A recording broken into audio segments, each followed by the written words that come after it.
I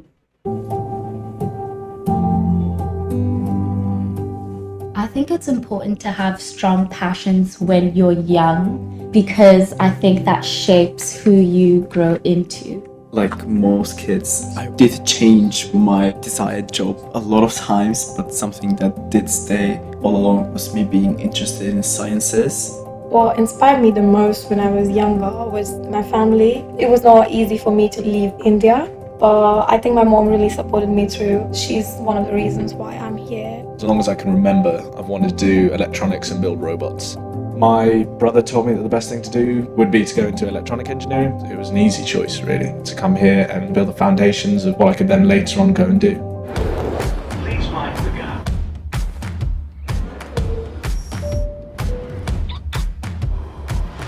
Brunel is a fantastic place to be inquisitive. It's great because it's a one campus university, so everything is available to you.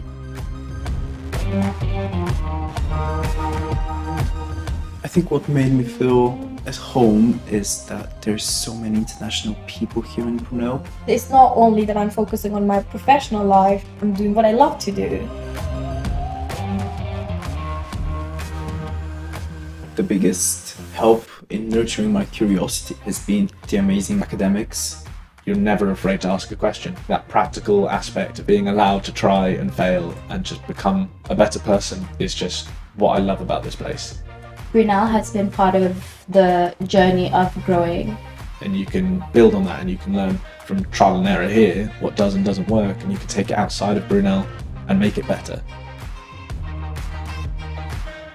And you've got that easy connection into London, but then you're still on the outskirts, so it's nice that you can have space and actually move around and breathe. Brunel has given me the dedication to become a lawyer more and more each day. I'm more curious than ever. It has challenged me, I have a lot more freedom. I'm braver. I'm more knowledgeable. and I'm ready for the future. I am Brunel. Yeah, OK 所以大家好，很开心Daphne 能够邀请我们跟大家一起来分享一下我们伦敦布鲁内尔大学哈。那我这个 PPT 是刚刚就是稍微改了一下。那我是伦敦布鲁内尔大学的区域招生经理，我叫 Susan。那么这个大学呢，就给大家快快的介绍一下这个大学的历史。那么它其实是1798年就成立了，但那个时候呢叫 Borough Road College， 大家可以看到这个名字哈。那到2014年的时候，我们更名为现在的这样的一个名字，布鲁内尔大学伦敦。那它是以这个英国特别著名的一位工程师，这个布鲁内尔先生来命名的。那我来继续分享。那大家可以看到下面的一个图片。那其实 BBC 广播公司在02年的时候曾经做过一项民意调查哈，他就在问百姓心目当中谁是最伟大的这个英国人。那么布鲁内尔先生排在了第2位，仅次于丘吉尔先生，排在戴安娜王妃之前。那06年的时候呢，皇家铸币局为了纪念他诞辰的200周年，也以他的头像为图案，做了这个2英镑的硬币。所以大家能够看到，其实这样一位人物呢，在历史上是有巨大的贡献的。那他曾经为这个英国的工业革命，就是带来了非常多的一个这个工程哈。那比如说我们都比较熟悉的这个帕丁路火车站，那以及有这个布里斯托索桥、英国西部铁路等等的这样的一些项目。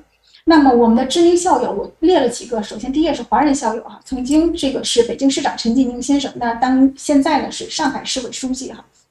陈继宁先生曾经在布鲁内尔大学就读，还有的话呢是傅玉宁先生，那他曾经做过华人集团董事长以及这个招商银行董事会的执行主席，包括这个邱松先生也是我们布鲁内尔大学这个设计学院毕业的，那他当时读的是这个设计战略与创新这样的一个硕士学位，那他现在担任的是清华大学清华美院的这个研究部的一个工业设计系的主任哈。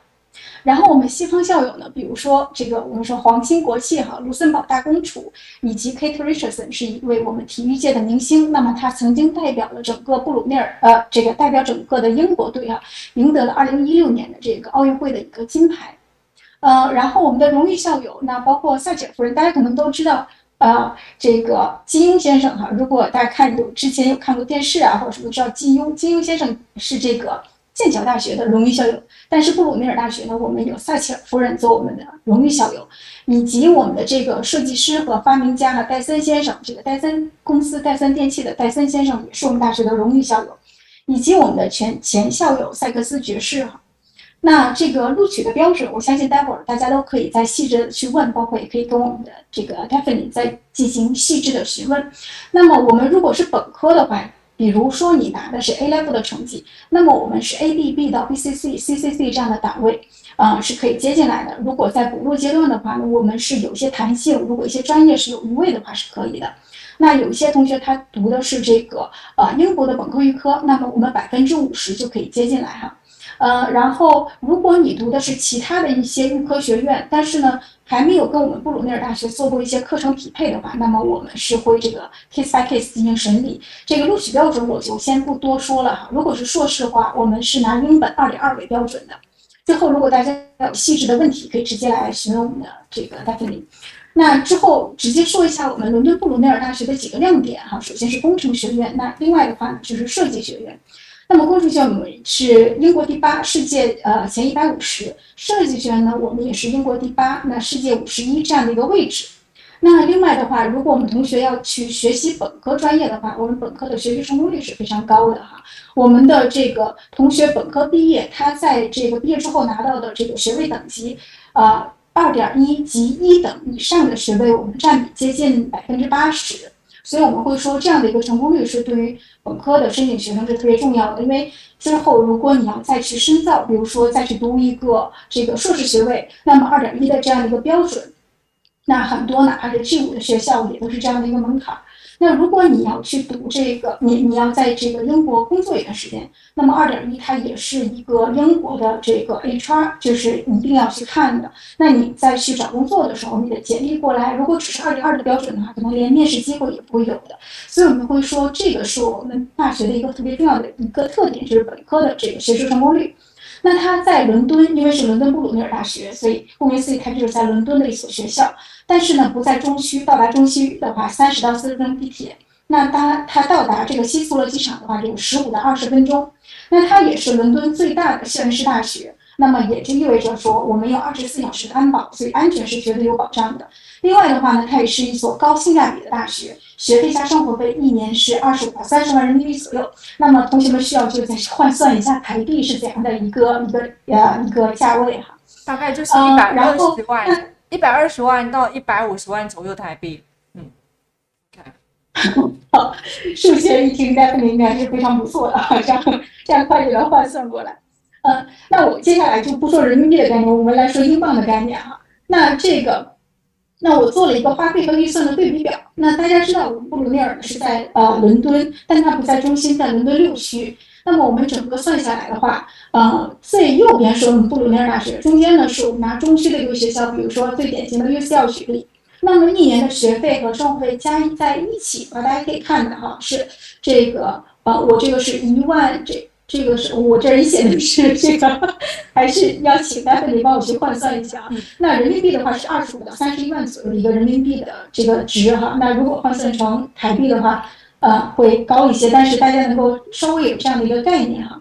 那也有 GDP 的一个标准是在这里面在这儿。那大家能够看到我们的这个生活费是这个13392英镑，那么学费的话呢是16000到24000之间的这样的一个数值，所以大家加到一起的话，算一下，大概的话，我们如果按英镑的标准来看的话，是3万到这个4万英镑左右就可以覆盖你的这个一年的学费加生活费了，所以也是一个非常高性价比的这样的一个选择。那么如果同等的，大家看这个篮筐里面哈，那如果中区的学校学费加生活费一年呢，大概是在46000到53000左右这样不等的一个价值。下面的话呢是这个我们大学的一个毕业生的平均年薪。那么伦敦布鲁内尔大学的毕业生平均年薪是27700英镑。这样是一个什么样的概念啊？就是它是在行业里面的水准是高出行业平均水平14.9%，那它也高出了这个伦敦其他大学的薪资水平的话是超过了13.3%啊。然后凡是我们布鲁内尔大学的同学都可以来免费的接触到领英的学习资源。那么这个平台上呢，我们是有7000多门不同的课程免费的开放给我们所有的同学们的，所以你可以在一入校的时候呢，就可以增加自己的软实力然后通过这样的一个平台来结交更多的来自其他大学志同道合的同学们。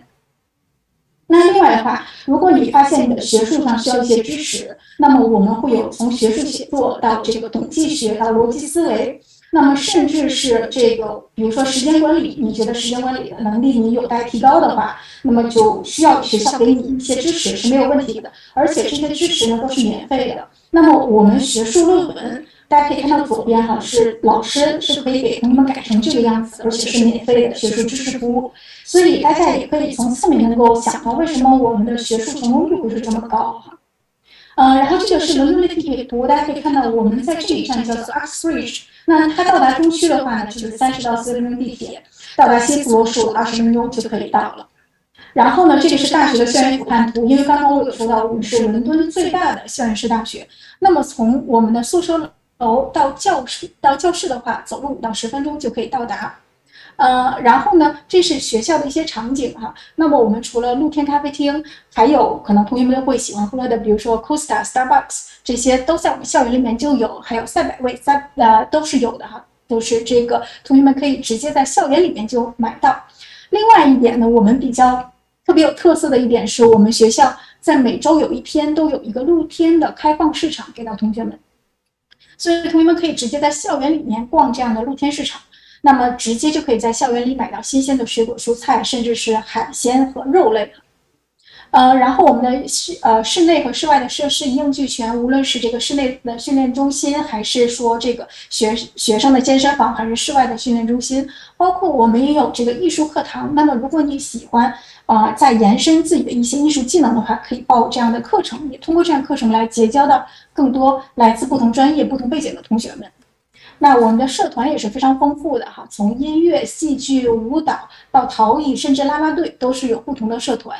那么体育的话，我们也做得非常棒，有非常多的体育的校队那都可以来这个同学们来参与大学的宿舍的话呢，是121到305英镑左右每一周。对于新生第1年入读大学的同学们的话，我们的宿舍是保证都能够分到的，你要去申请的话就可以因为我们有4500多所不同的宿舍。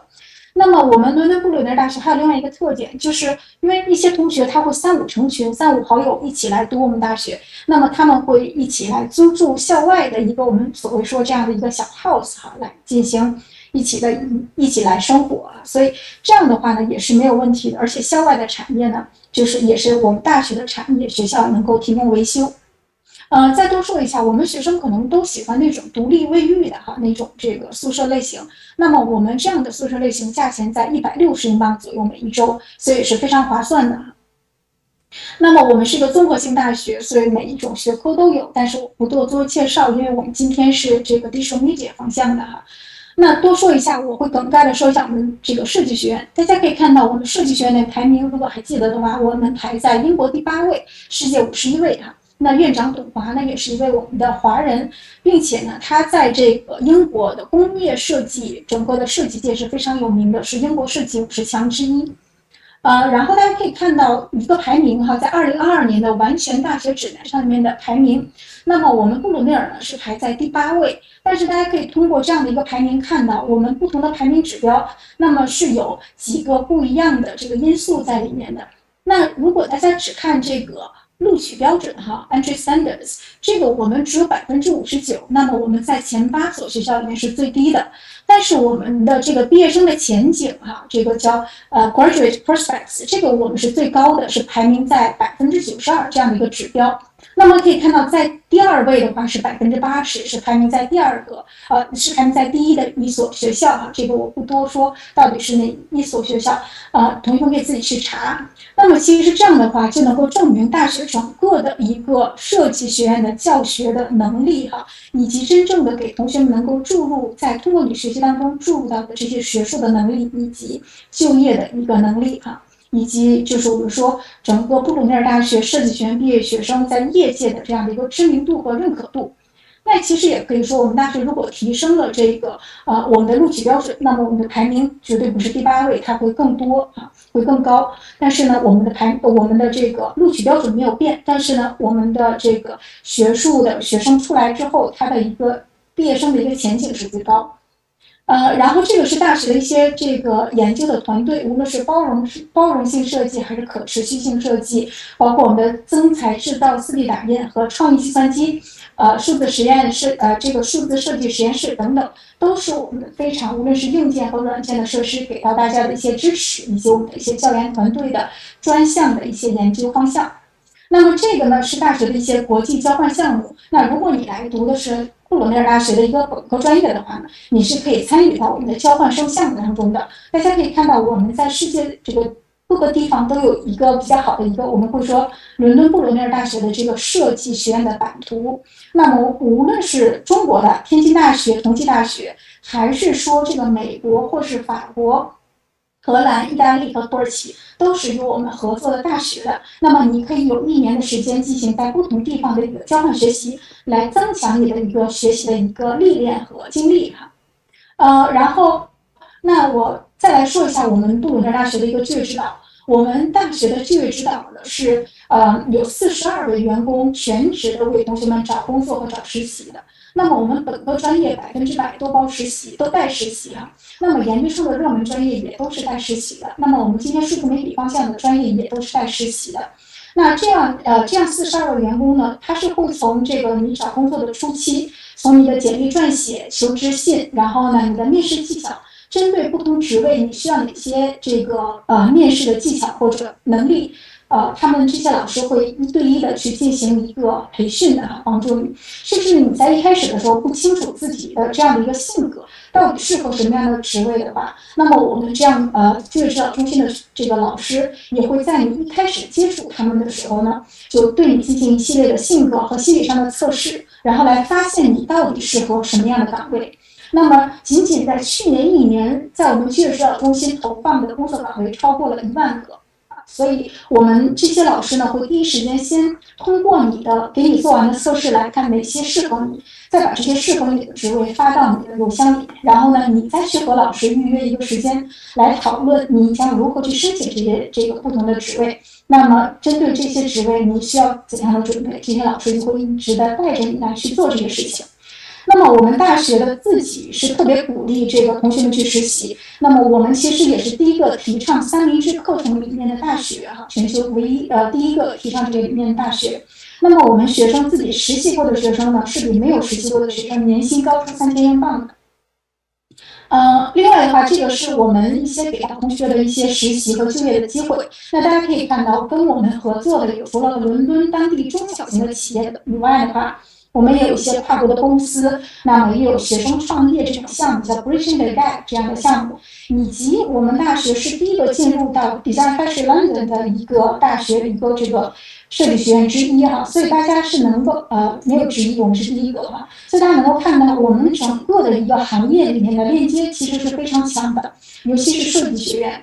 然后我们47%的实习和工作的学生都选择了留在伦敦，所以我们也会说，为什么你要学设计的话，在伦敦的学校是这样的重要然后这就是我们设计学院的一些同学的去向，这个我就不多说。另外，如果同学们发现自己需要一些英语能力上的服务的话，可以来这个进行我们语言班的一个入读。那这大家能够看到，我们是能够接受很多不一样的考试的那除此之外的话，我们也有伦敦布鲁内尔大学的内测。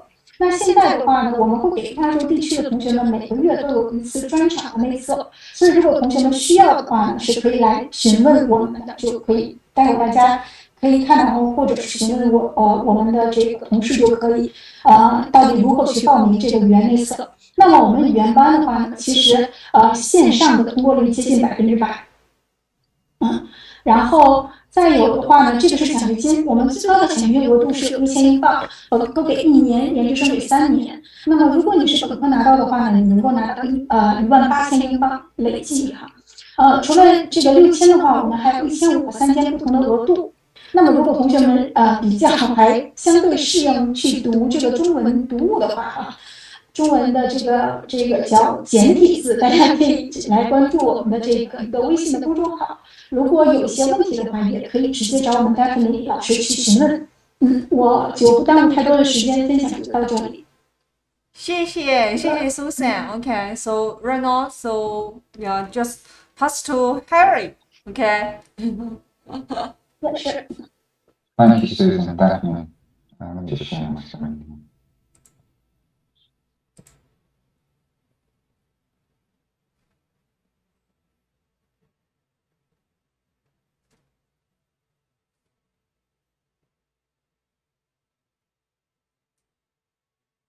Okay, how's that?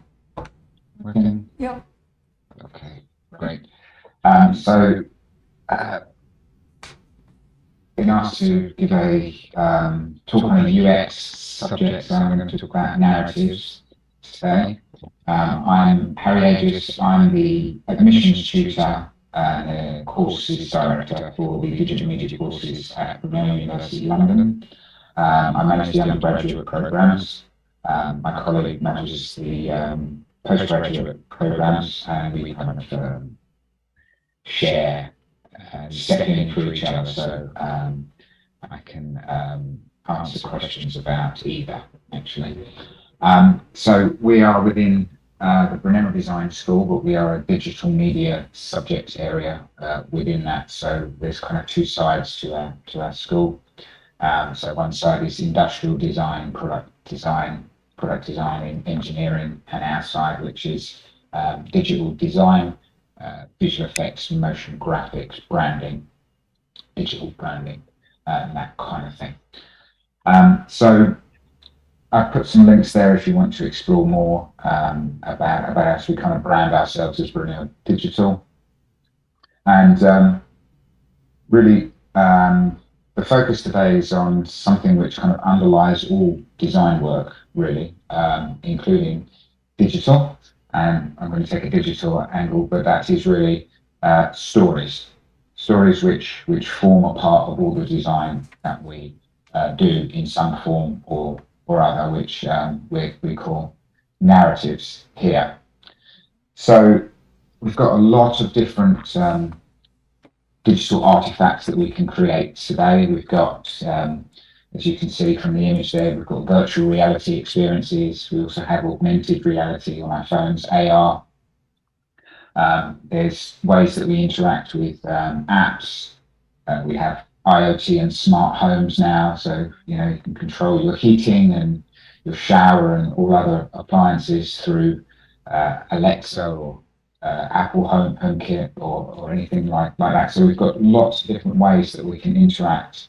20, 30 years ago, there was a limit in the types of things that we could interact with, but now it's much broader range of devices. Everything is digital. They all have different types of interfaces and screens, controls. They all have different types of product design as well. So the challenge is always, how can we give the user an experience which is engaging for them, which is really interesting, which is motivating, which they will remember, which they want to talk about, which will excite them in some way or make them feel certain emotions. And how do we balance that with having to design for lots of different technologies, often lots of different ones within the same system, that all have to work in the same way to give a feeling of a single experience? How do we do that? How do we make sure that our design is effective? And stories, narratives are crucial for doing that within UX design. Even in engineering disciplines, they use forms of story writing, narrative descriptions to help push along the design process. So we can use them at various different stages. You can see a little example here.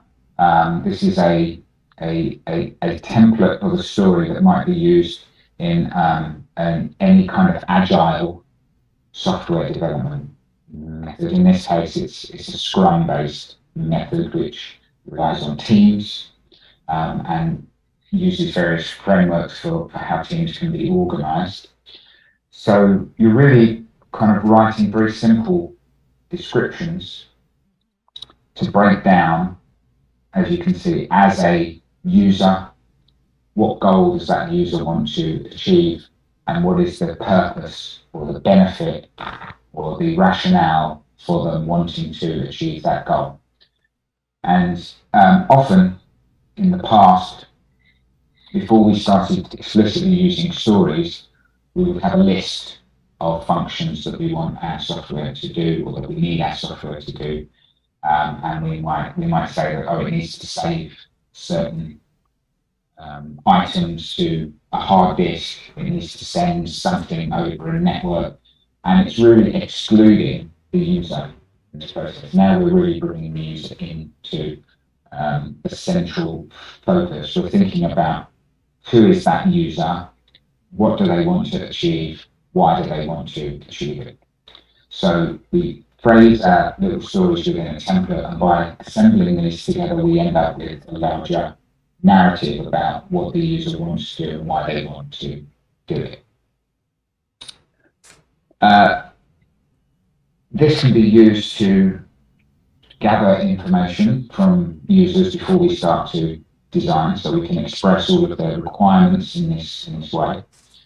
It can be used to ideate around a certain design idea. We'll see another example of that in a moment.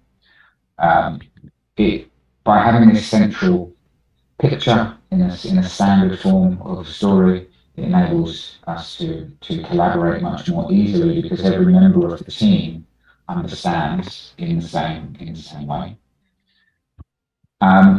It gives us an insight into our users, not just an insight into the functionality that we want, but also who our users are and why they want this functionality. It gives us context, which we usually don't get otherwise. And we can use this to persuade people above us, like the project manager or the CEO of the company, that, hey, we need some money for this, or this project should be prioritized, and this is why, because we've done our research and know our users. We can provide evidence based on that. So these narratives are important at each stage of the process. So before we start our design work, while we're doing our design work, and after the user has finished engaging with the experience, we can use narrative to evaluate in some way as well, and to have ongoing maintenance of the experience. On the right hand side there, you can see a story narrative structure. So you can see that we follow the kind of in this approach, we're following the kind of story arc that you would get in a novel or a movie, where there's this rising crisis, with this climactic moment, and then a denouement where all the issues are resolved, and there's usually a happy ending. And some UX designers, like Donald Litchow, will have argued that really when we're writing these narratives, it is a story, however simple it might be, and then the user is like the main protagonist or the hero of the story. So we need to make our users have that happy ending. We need to give them the tools or whatever they need to face whatever crisis there is, so that they have that climactic moment, they experience that, with the root sort of catharsis and this happy ending. So this approach is used throughout, and it's a very natural process for us as well, because this is how we understand how we interact in the world.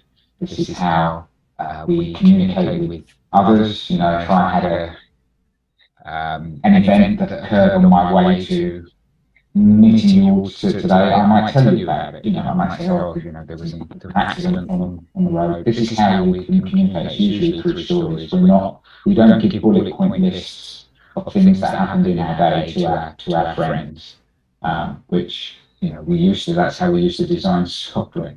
So this is how we communicate every day. It's how our brains work. And there are some diseases like dysnarrativia, which can affect alcoholics or those with Alzheimer's, where they can't construct narratives in their brain. They can't link events together to construct a story, and that means that they can't understand themselves. They don't know why they're here. They don't know that two things are linked together. They don't know why they feel sad or happy or anything like that. So it destroys their whole feeling of self and who they are and their identity. It's very disorienting. It's not a very pleasant disease, as we know. So stories are central to who we are as humans. So when you think of any experience that you've had, whether it's you enjoyed watching a movie, or you were at the fairground on a thrill ride, or even if it was just using an app in some way to achieve something, your brain is thinking in a story type format. So if it's good, if there is a way that the user can construct a story for themselves, then they're more likely to remember it, because that's the easiest way that we remember things. If you're revising for exams and you think of things that you need to remember in a story-like fashion, that's a very effective memorization technique. We're more likely to see the value because we can link cause and effect together. We're more likely to see the usefulness that we got from something. We can usually achieve what we want to achieve far more quickly because there is a narrative link there, and we're more likely to want to do it again. And this works throughout everything, not just digital artifacts, but if you're engaging with somebody, you're telling stories to each other and you enjoy those stories, you'll find it easy to communicate with that person. You're more likely to want to communicate with them again as well. So it links everything together. So these narratives enable us to design effective experiences for a whole range of technologies, because the technology changes, the artifacts change, but the technique that we use works the same for all. It enables users to talk about the experiences that they've had, good or bad, with a particular digital artifact or software or system. And it also, as we'll see, enables us to explore possible future experiences that haven't been designed yet, for future technologies that might not really exist yet. So it brings all things together. Now, if we think about a typical UX design process, because I keep saying it happens before, during, after, but if we break it down, you actually look at the typical UX design process, like here. You usually start out with research. So you do some design research, you look at the users, you look at the domain that you're operating in, you might look at similar experiences to what you're designing, what competitors are offering, what exists in the marketplace, that kind of thing. Then you model those users. Usually you create personas, you write some scenarios, and from those you're able to extract the requirements for the user, for the artifact, and then you create your design frameworks. You start doing UI sketches and wireframes. You start doing visual design explorations, where you're looking at color palettes and iconography and typography. And then you go through a refinement process, and then there's this ongoing maintenance to make sure that you're putting in correct updates and things like that. So throughout every stage, actually, on the right, we've got a breakdown there. There are stories. So when we're doing our research of our users, we need to understand them. So there is a narrative being constructed there. When we're looking at the data, for example, we might be doing some market research and we're looking at data. Those are not just numbers. We're looking to link them together. Oh, there's a larger proportion of this demographic. And then we start to see correlations between the data. So the data is telling us a story. When we move on to the modeling stage, the personas we're creating the user. They usually have a little bio that we write, and then which is a narrative, of course, and then we write scenarios, which are stories encapsulating that. And at each stage, as we're going through, we're starting to write stories about our design framework, and we're adding more detail to the story as we go through, so that by the end of it, we end up with this fully featured design framework with key path or red routes through our software, which are telling the story of our artifact, our experience, our app. So it's really, if you take out all of the narratives from this design process, we end up with something which is not linked, which is not effective, which is not able to construct a useful design that we can then pass to somebody to go and implement. So at the early stage, we're thinking more conceptually in terms of our story. So we're thinking of the user experience in the early days, trying to get into the mind of a potential user, how those users are going to think about our experience. So what we're thinking in terms of a narrative in the story arc structure here that we saw earlier, we're thinking, what is the user's current state of mind? So what is it that they want to achieve? It might be just one goal. In this case, we have an example of a user who wants to get fit and stay fit. Then there is some issue that prevents the user from achieving that. So in this case, getting or staying fit is difficult. It takes some motivation, you need some equipment perhaps, you need time to do it, and so on. So we can express what these issues are, these barriers within our story as well. Also, there are various types of competition. So the artifact that we want to design in this case is an online fitness training platform, but there are alternatives to that. So you can just go and watch some YouTube videos, or you can just do whatever you think is best, train yourself, or you can go to a gym, and the other things involved in that, like the cost and the effort. So now we have this crisis in the narrative terms, and we need the climax here. So the climax is that this product is going to offer a number of advantages that you can see there. So the fact that it's high quality, it's accessible anywhere, you can do it in your own time, you can work with others or work out on your own.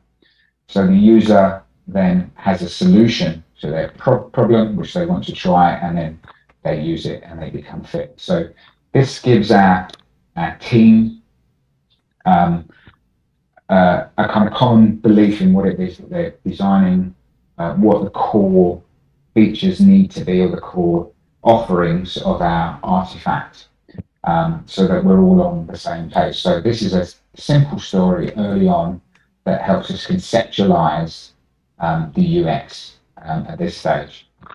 Now there are other ways that you can do this. You might want to ideate. So you might just want a new idea, something, an opportunity in the market.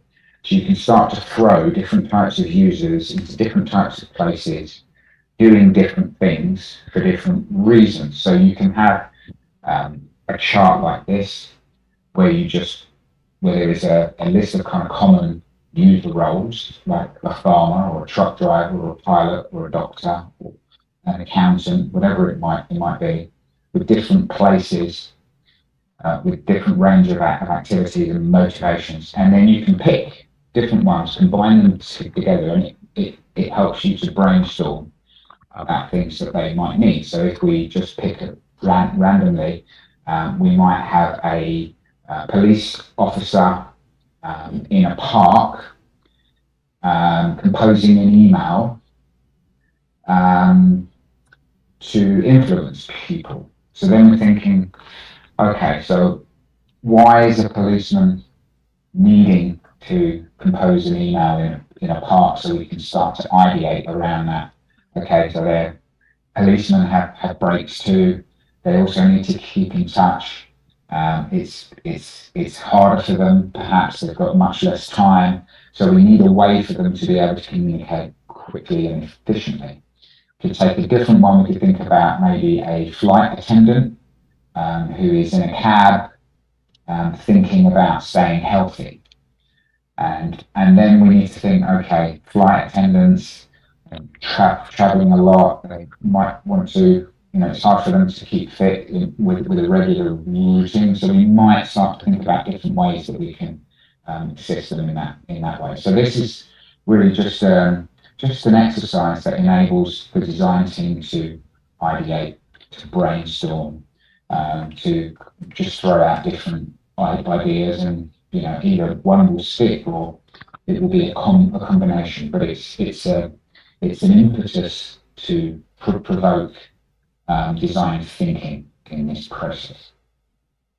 Now, other ways that represent stories are visually. So during the design research stage especially, it's very important that we have an understanding of the domain that the user is operating in. So one way is to have a written narrative. Another way is to have a structured visualization of that. So before our design artifact, design solution comes into play, and there's a UX set, we're thinking about what's going on in that user's life or in that area that we want this digital artifact for, and visualizing that in some way. So we're thinking about the behavior that they go through, the actions and steps, jobs that need to be done, goals that they want to achieve.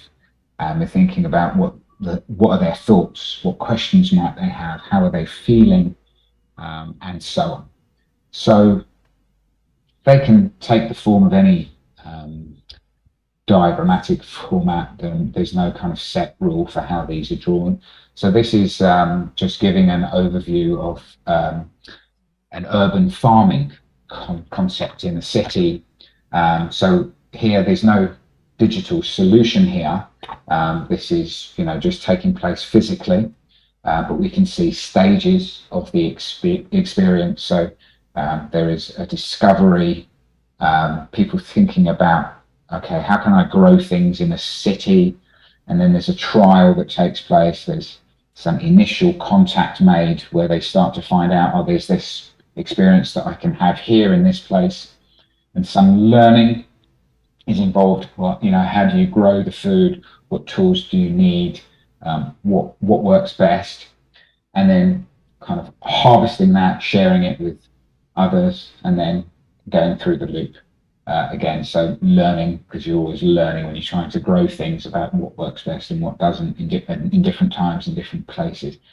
So this gives us a kind of real full understanding of the context, so that we can then come in and see where some digital artifact might help support this process. So we might start thinking, during the learning stage, perhaps if there was an app where the user could input some things that they're doing, how we can help them with some advice and things like that.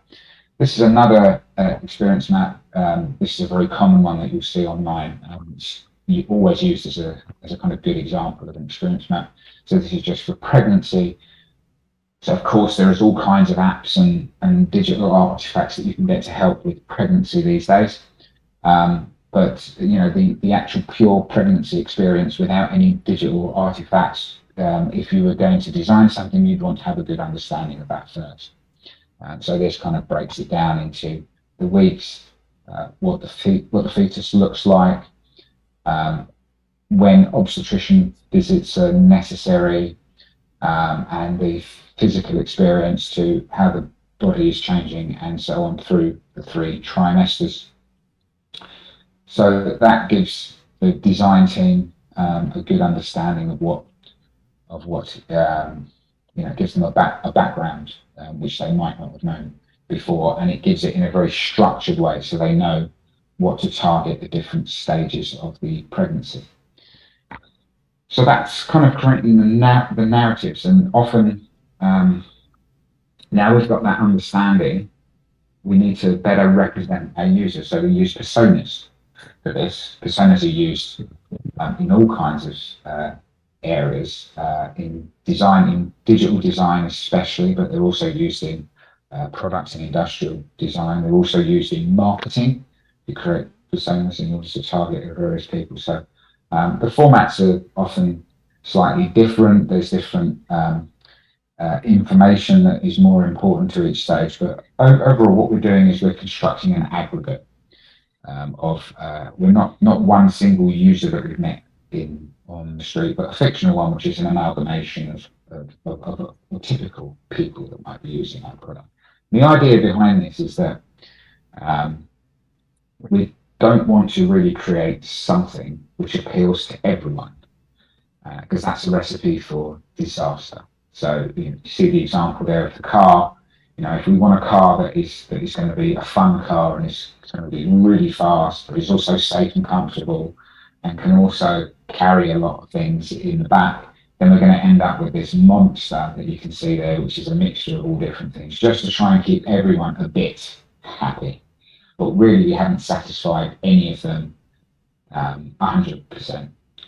So we want to do the same thing with personas. We don't want to have this amalgamation in our digital artifacts of we've got a few functions here for that type of person, a few functions here for that type of person, because it ends up not very good.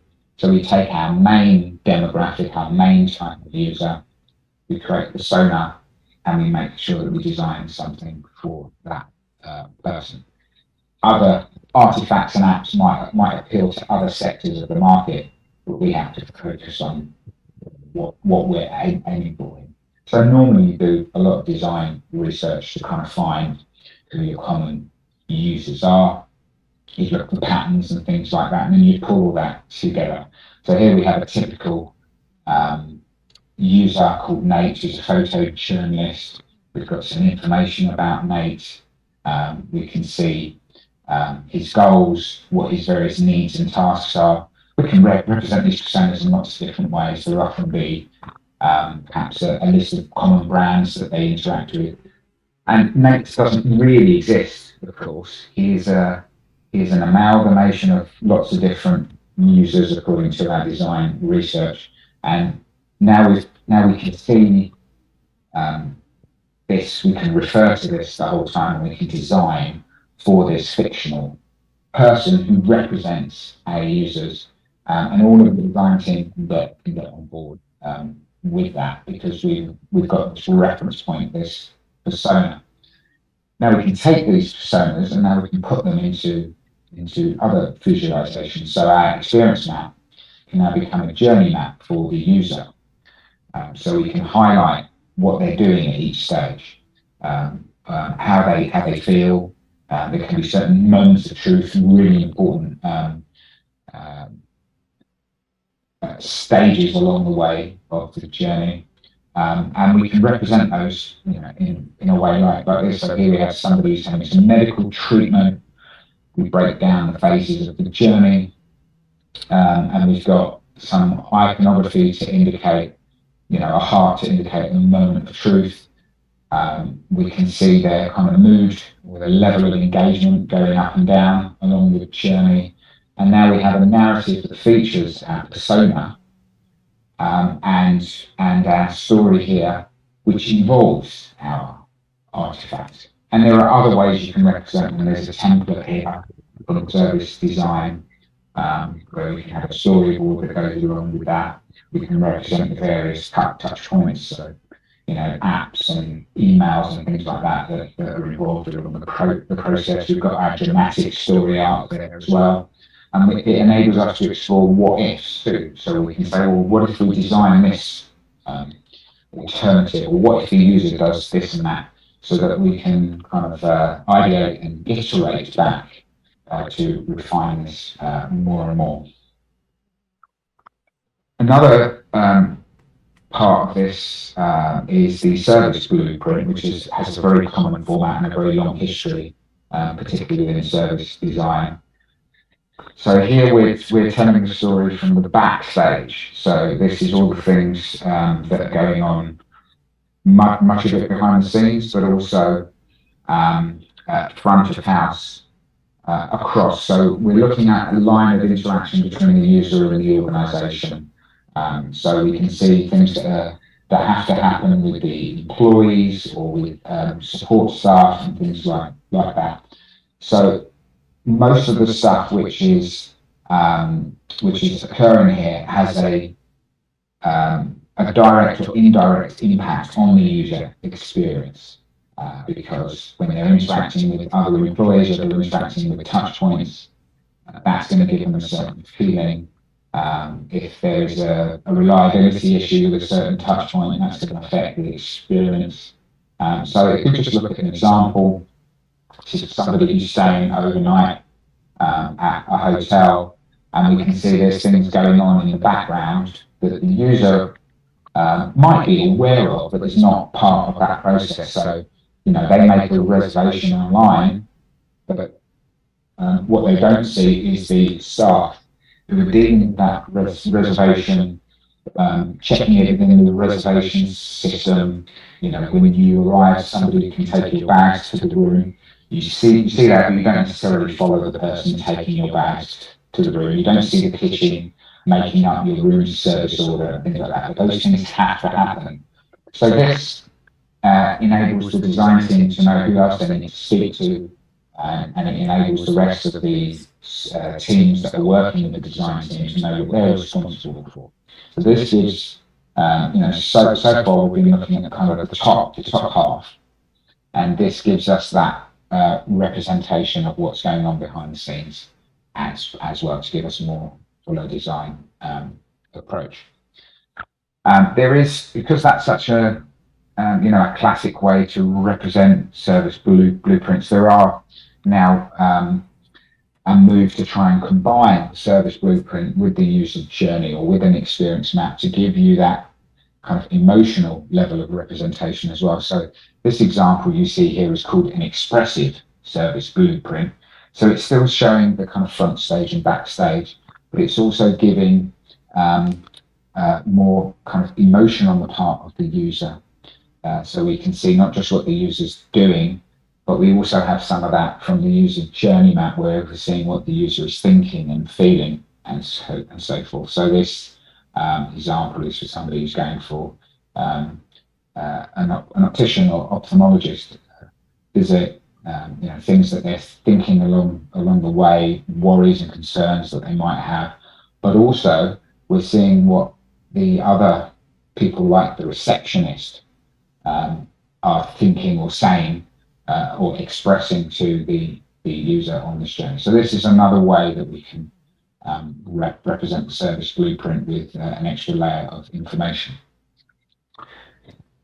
So that's a kind of visual story. The classic one is to do a scenario. So what's a good approach is if you do your design research, you create your persona, you create your user journey map, and then you can add more detail to that user journey map by turning it into a scenario, using it as the basis of the scenario.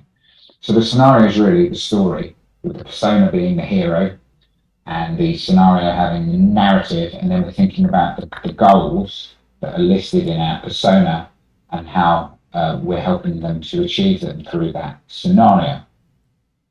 So these can be storyboarded as well, with mock-ups of the UI. So in this case, we have a navigation type app. So we have our persona called Laura, and we have our scenario text at the bottom, and then we have our UI mock-ups that are going along with that. So we can see here that Laura received a city bike. She downloaded the app to use with the city bike. At first she used the navigation features, but now she doesn't really access the app because she knows the way around the city. But one night she takes a bike to meet some friends for drinks, and she's unfamiliar with the bar, but she knows the location, but then she forgets that she's turned off auto locking. So we have this story that's developing here of how she used to use the app, and then stopped using it because she thought she didn't need it, and then she finds out that she does need it. So we have a kind of a story about a feature as well as what the reason is for users using that feature in this context. So this, you can see that you could take this now and you could actually create that in Adobe XD or InVision or Figma or whatever it might be. Or even if you didn't see that, you could then pass that to the development team to code that up. So we've gone from this initial conceptual to something much more featured and full. Give us a detailed design picture. Now, stories are also good for how users are constructing their experiences themselves and relating that. So, as we know with anything, really, if our UX design is really good, people are going to talk about it. So people talk about, cool features that they found in Google products or Apple products, really smart things that we find apps can do that make our lives better. And if something is really, really bad, then we usually talk about it too because it's funny to us or it's interesting to see how bad it is. But something which is average, which just kind of does its job, doesn't really look very good, doesn't really surprise us in any way, usually people don't talk about those. It's the same with a good meal, a really good meal, you want to recommend that restaurant. A really bad meal, you want to tell people to stay away from that place.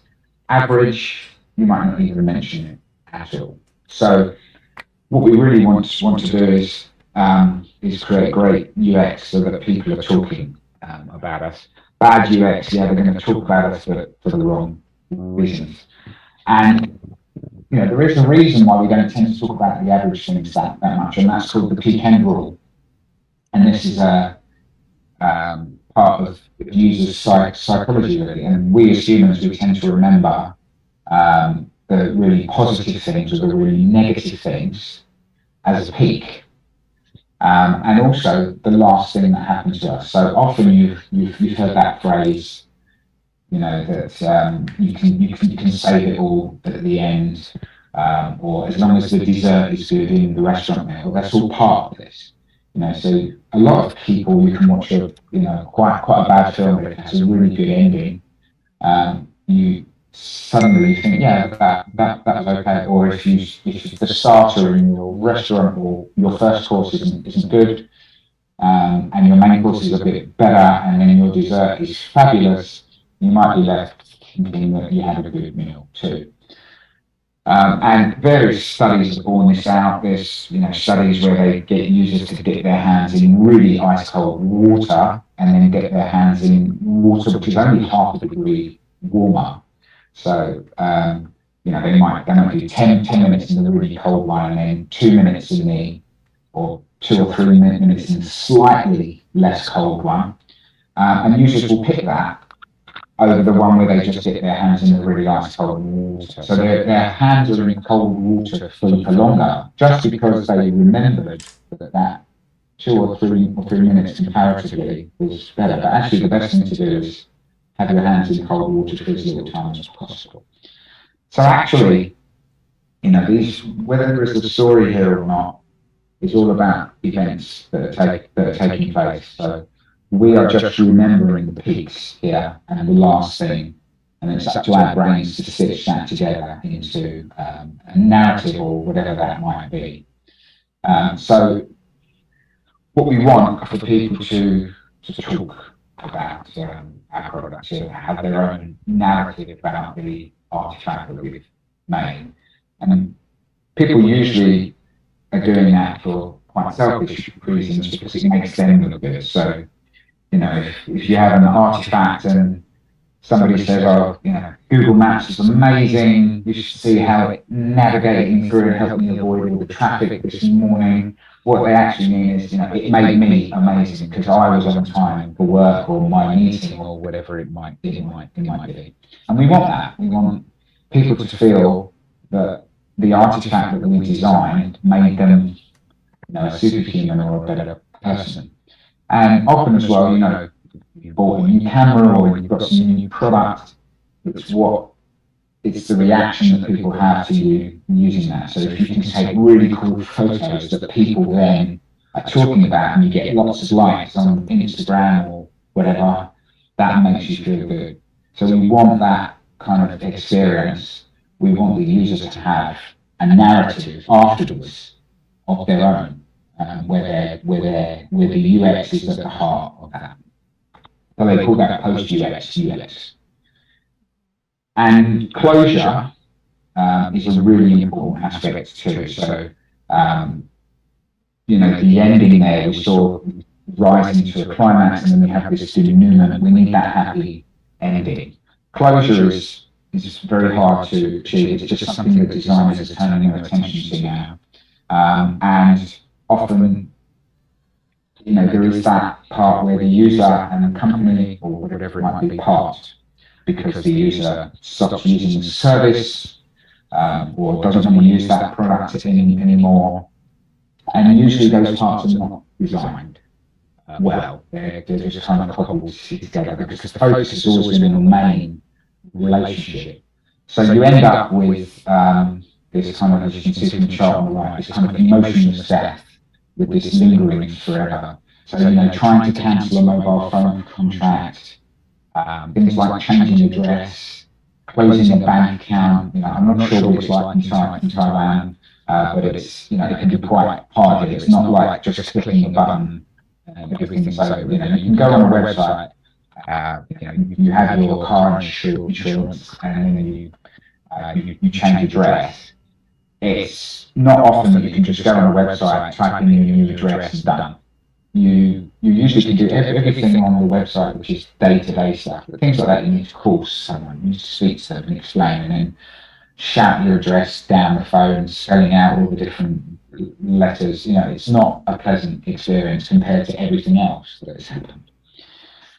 So you want this feeling that each party is satisfied at the end, and it's not this, you know, that they can't let go or anything like that. But this is quite hard to achieve. In the past, you know, communities and everything has been built up to absorb endings. You know, when hundreds of years ago or thousands of years ago, when a relative died or something like that, the family would take care of that. Now, you know, things are pushed to hospitals and funeral homes and things like that to handle. We have less participation in that process.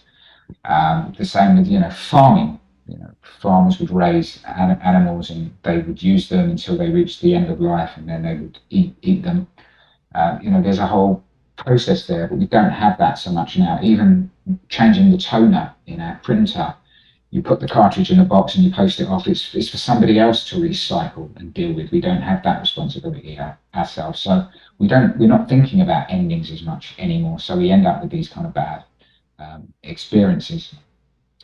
So there's a very good author, McLeod, if you look him up, he's just starting to kind of write about good closure experiences and endings. He's got a couple of really good books. So he's saying that you have to be consciously connected to the whole user experience through emotional triggers that the user can action in a timely way. So that means, you know, he gives the example of, for example, insurance. There are some insurance products you can buy now that you can turn on and off from your phone. So if you're going out or you're traveling, say, for a week, and you feel like it's more important that you have your mobile phone covered for accidental damage, or that your house has extra coverage on the home insurance because you're going to be away for a while, you can just load up the app and turn things on and off accordingly. So that makes it really easy for you to start a relationship and end a relationship just through a couple of clicks on your phone. You know, emotional triggers. If you've ever kind of had the premium Spotify and then left, you'll find out that they send you a playlist full of kind of goodbye songs that you feel quite touching. Can we still be friends? All that kind of stuff. So you want those kinds of ways where the user is left feeling, yeah, okay, I had a good experience. It came to an end because I didn't have any need for that anymore, but I don't feel bad about it. But often you'll find that a lot of companies and products and services don't have that. So you end up with this lingering death where it's quite hard to leave. And when you do leave, it's, you know, it was a lot of effort for you. So we don't want that as part of the UX experience. Another thing that we can do is write experiential reports, so we can get the user to just speak about their experience, and then we can analyze those. So here we've got an example on the bottom left here of somebody talking about an experience that they've got with a polar heart rate monitor device, and they have some issues with the data transfer and things like that. So there's a framework that you can use. You can see there we can use triggers to find out, well, what is the triggering aspect that is causing the issue. So is it the environment? Is it a personal reason? In this case, it's the access network. They've got an issue with the data transfer and transmitting through the voice link. So we can analyze different parts of the story according to that. And there's other things that we can do there. You can see there from some Japanese researchers who think about how we can write stories, or how we can analyze stories based on the type of product. So if we're thinking about the desirableness of the product, then we're thinking about stories that give a sense of history, which might be a fictitious story, or it might be something about the newness of the product tied in with the history, and then the different feelings that we might experience, like longing, familiarity, and things like that. So, it's giving us a lot of scope here in terms of that. And then lastly, I just want to think about future UX. So, if we don't know what technologies exist, or we've only got some idea, how can we still design for them, or how can we be ready to design for them? So there is a whole narrative area called design fictions that enables us to explore kind of futuristic technologies, which might not exist yet, but we know that they're possible or feasible at a certain point. So design actually is always about the future anyway, because we're always thinking how the world could be better. So we design something, so we're projecting ourselves into the future. So design fictions are really just a more speculative type of design. So we design some future product or object or service or whatever it might be, and then we put it in a future context, so that gives us more scope for our design. So design fictions need a story. They need a story world, just like a piece of fiction would.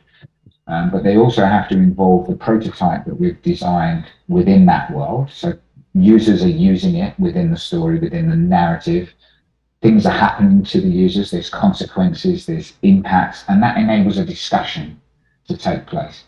So often these design fictions, they can be, a film, they can be a short film, they can be some kind of fake news articles and things like that, which when you read together, they tell a story.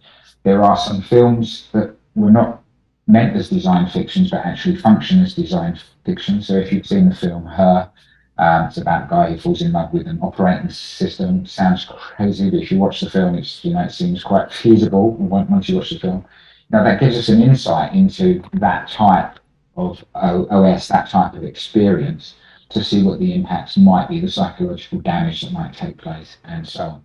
And you don't get that from just creating a paper prototype or something like that, because you don't have the narrative around it, so you don't have the context. So all you can see is this, sterile view of a product or an artifact that you've designed, without seeing it being used by the user, without having the context of use, which is, of course, can change completely how something is used, which will affect how you might want to change the design. So it gives us this experimentation. So there is an agency called Near Future Laboratory who use design fiction a lot. This is an example from they've created a kind of future IKEA catalogue for many years from now, with some products that might exist, and then design them around that. So this gives us a narrative here of an insight into the world as it might exist with these new products that we've designed. So in this case, we've got an IKEA sofa from the future, which has configurable colour and pattern schemes. It changes in mood with a Philips medical inductive mood sense storage solution. So while you're using the sofa, colours are changing, patterns are changing, and it's invoking a certain mood inside you. There are other products as well. So they've put this up as, a full kind of IKEA catalogue with all this, and it's telling the story through the little insights and feature articles that are occurring throughout, so you get a real insight into the world. This is another example, and this is a more academic example.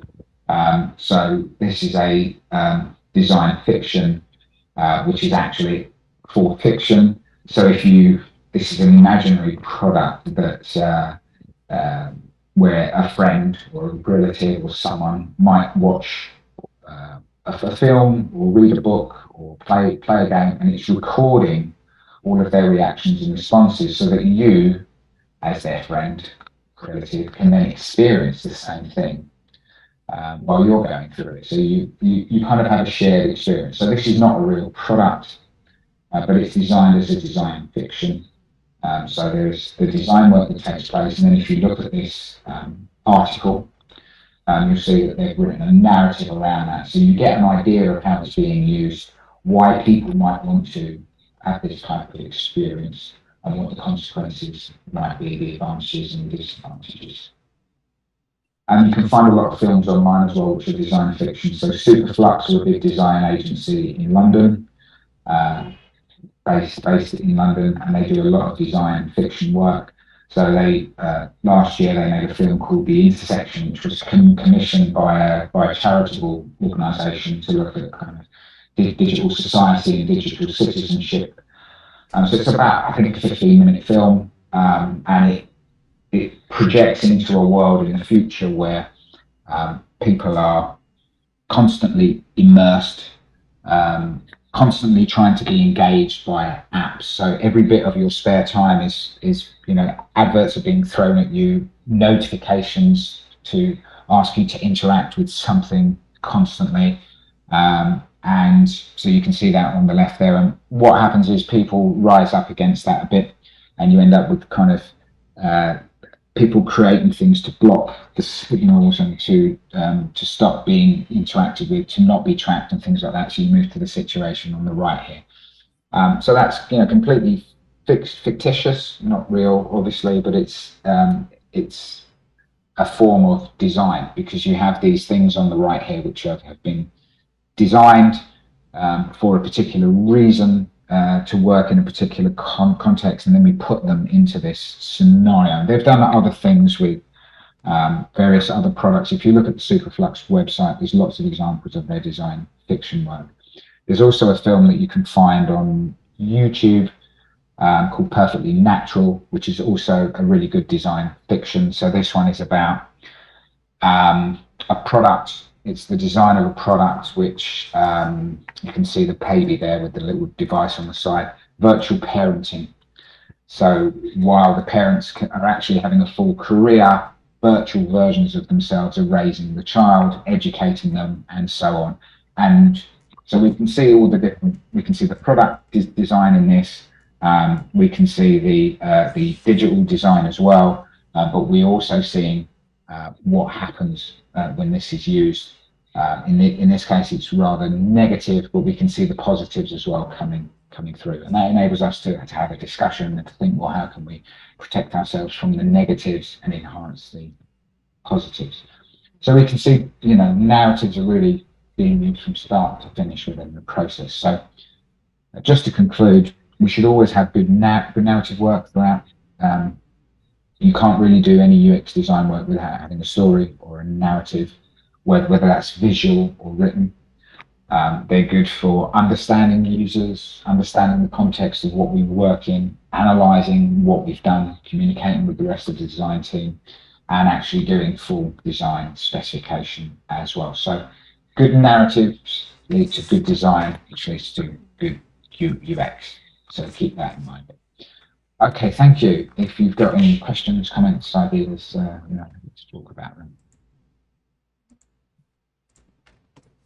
各位如果说有什么问题，可以赶快问 Harry 老师哦。Harry 老师除了是 Brunel 里面的教授，他本身也是在英国那边，他也是属于那种 Digital Games 跟 VR 还有 AR 的一个编辑，所以你们可以问他很多有关 UX 跟 UI 的问题，可以打开你们的视讯跟音讯 ，OK？ 有没有什么问题要赶快问哦？不然老师要再去教书了哦。还是你们想要 You're usually shy, right? 还是你们要用聊天的也可以，然后我可以帮你们问，要吗？你们要用聊天那边打字的也可以打过来。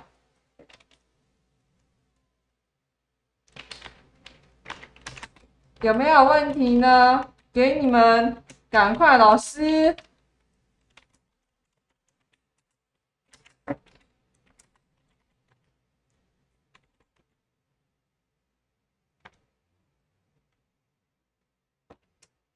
同学们，我现在先打我的那个联络方式给大家，然后我的那个。来，有没有想要什么问题要问老师的 ？Alison 还是 Hazel？ 因为我这边有看到你们几个的那个名字，对，有没有什么同学？哎，黄丽婷呢？黄丽婷有没有什么问题要问老师的？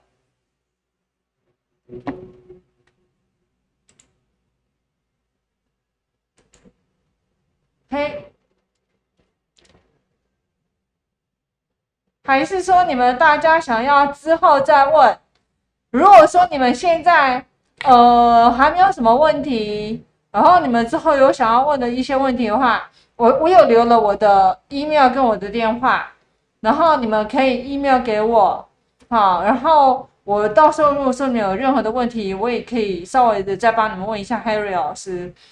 Probably yeah, because Harry your webinar is very good, okay? And then I think students here they still need time to think about it. And I know, of course. I know, a good, According to your webinar, I just know, for narratives, okay, so that means we need to have a very, very good story, and then to create everything, every part.